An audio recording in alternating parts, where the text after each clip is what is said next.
I'm Clio Straram and I'm Cree from Fond du Lac First Nation. I'm Doug Bourque and I am Dene, Cree, and Kainai. I am Matthew Neveu. I'm from Batchewana First Nation.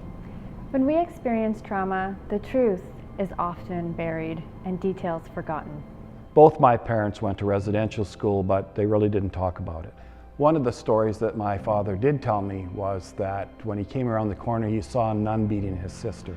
So, as the story goes, he grabbed the switch out of the nun's hand and started to hit her with it.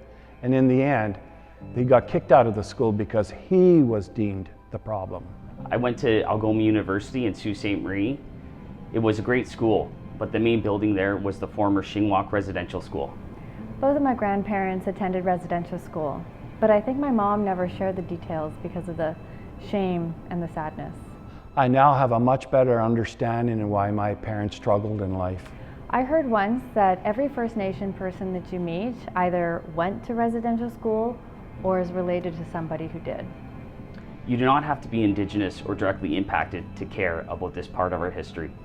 When the remains of children were found at the residential schools in Canada, it was proof of Canada's terrible history. The news broke my heart, and as a mother, I still find it hard to talk about.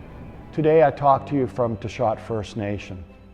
At its residential school, many children suffered abuse and poor health. Finally torn down in 2009, this is now a basketball court where children can play.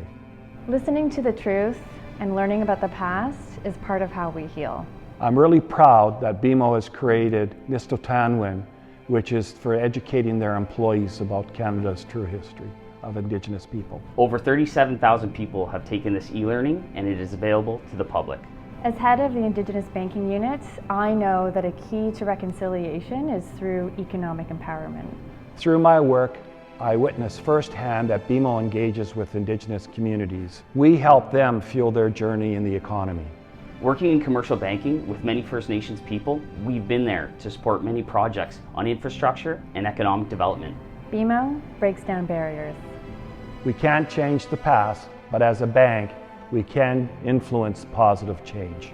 When I think about Truth and Reconciliation Day, I think about my daughter and how she'll grow up in a world where she doesn't have to hide who she is. And I look forward to how she will educate me. On a more personal level, recognizing Truth and Reconciliation Day is knowing about my history and being proud of who I am. Celebrating who we are is part of how we boldly grow the good.